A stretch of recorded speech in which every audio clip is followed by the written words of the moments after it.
All right, so Shabbat Shalom family. I am so thankful for all those who have subscribed. I appreciate y'all taking the time to tune in to my channel where we discuss topics pertaining to faith, family, and culture. So I have been out for a couple days because I have been learning this Ecamm Live software. So this Ecamm Live software was going to give me the capabilities to be able to split the screen and do interviews. So that way I'll be able to engage other people who share like-minded values such as faith, family, and culture. So let us get into the video. So domestic violence, also known as domestic abuse, is a pattern of abuse, violence, and control between intimate partners, families, and relationships. Domestic violence is a long-standing issue that the enemy uses to create conflict, distortion, discord, and disruption within our families. The CDC states that 1 in 3 couples engage in physical violence. Being a victim of abuse can be very traumatic, leaving long-standing detrimental effect on our minds and our bodies. Domestic violence is a form of trauma that does not matter who you are, whether you are young, old, black, or white. If you have witnessed this type of behavior, it has impacted you in some kind of way. The CDC ACE Kaiser study in the 1990s found that 67% of 17,000 people had experienced some sort of maltreatment. They also found a correlation of trauma and health outcomes to the point of a 20-year life expectancy difference between victims of abuse and those who are not.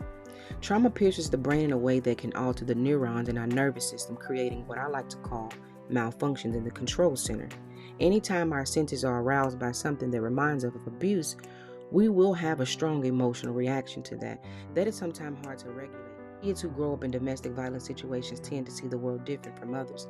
They have issues trusting, regulating their emotions, especially in hyper states. Kids tend to be violent or have violent thoughts at the slightest inclination of danger or any kind of violation.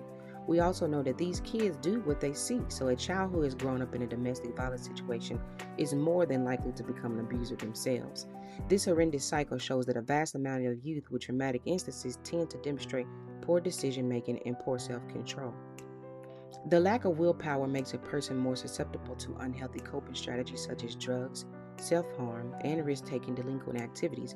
And with that, you all know that comes with depression, personality disorders, eating disorders, poor self-esteem, fear, anxiety, nightmares, feelings of shame, guilt, poverty, crime, even suicide. So we have to start dealing with the root of our domestic disputes on every level, physically, mentally, spiritually, and financially. So let us take a look at a few cases. So a couple weeks ago, Tyron shows me this video of Zac Stacy. We were on our way to school. He's like, Mama, you really got to watch this. And so I really don't like having to watch stuff like this, but I can tell that it bothered him.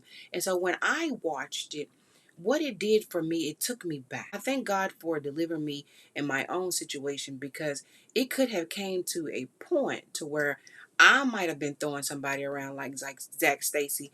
And the way he moved around in this video, oh my goodness. Let me drink me some water before we watch Zac Stacy. Things are way different now.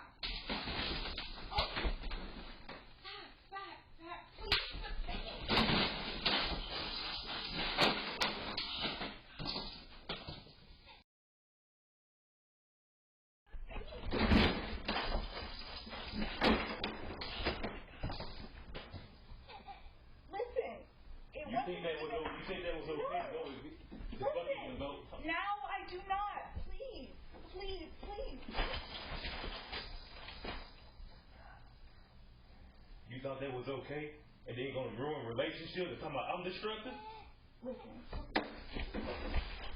Dre Hughes, though, he is something else. Now he claims the victim. Now that's part of domestic violence. Sometimes it is out of our control. The fear has us stuck. They might have us stuck into this relationship because of financial reasons, because of our kids, just the psychological impact on domestic violence. You are a victim. So this dude's get on the internet and tries to proclaim to be a victim. This girl smacks the fire out of him on TikTok is where I seen the video. And I felt really, I can tell someone right that he was kind of off or something, because his reflexes wasn't working. Like, your mom smacked the fire out of me like that. I'm gonna jump, do something. But he just kept on singing. And then this comes out weeks later where he got a lot of publicity. He went and made a GoFundMe. He collected a few dollars. Then he started making all type of videos about him doing drugs and all type of crazy stuff. Seemed like that he was provoking her to get a response out of social media. But these games are not okay. They are not okay because we do know that in this situation that there is some children somewhere. Whether they're seeing it, what's going on, I hope that they not. I hope that somebody's grandmama, somebody's aunties is in place and keeping some kids while these two people go at it and put on this damn class act on social media, because their children will grow up and be doing the same thing. It'll be just like me right there. So you have two people that love each other and two people that's supposed to be on one accord. So those two people fighting, that is a strong force, a strong energy that has been orchestrated somewhere else through another realm. So now we do things by chance and choice and we get off into situations. But whenever you have two people that love each other and they're supposed to be in agreement and motivating each other, growing, and you start to deal with that type of energy, that type of feelings and emotions and hate, and they go unresolved, people get killed. Bad things really, really happen. So above all of this and all the psychological and physiological effects of trauma, we have to understand and deal with the spirit part of it. Okay, that's the most important. That is what's going to save our homes. That's what's going to save our lives, our relationships, and our futures. Is dealing with the enemy. If the enemy can get two people that's supposed to be in agreement and loving on one accord to fight each other, oh, he can do some. He can do some work. He can do some work. This is what Matthew 12, Jesus in verse 25 said, but Jesus knew their thoughts and said to them, now watch the progression now, watch it. Every kingdom divided against itself is brought to desolation. Any kingdom that is divided against itself will be brought to desolation if they don't deal with it. And then he goes even lower from kingdom, and every city that is divided will come to desolation. And every house, the family, the home that is divided will come to desolation. Giant fights giant, when Christian fights Christian, when pastor fights pastor, denomination fights denomination, when church members fight church members, when moms and dads fight each other. So the only hope the enemy has got is that he can get two of you out of agreement. For if he can get family against family, if he can get, that's the only way he can destroy the church and destroy the city and destroy the kingdom, the nation. And it's the little people that get devastated when big people attack one another. So peace and blessings unto Otis Anderson's family this holiday season. We pray that the Spirit of the Lord and peace be upon you all as you all remember and mourn over the loss of Otis Anderson Jr.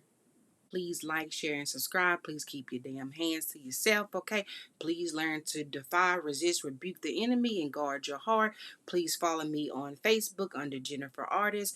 And please hit the notification bell, because one day this will be the J Life Show, and who knows, you may be a special guest. But with that being said, thank you. I love you. Get y'all some rest. Enjoy the spirit of the Sabbath. Shalom.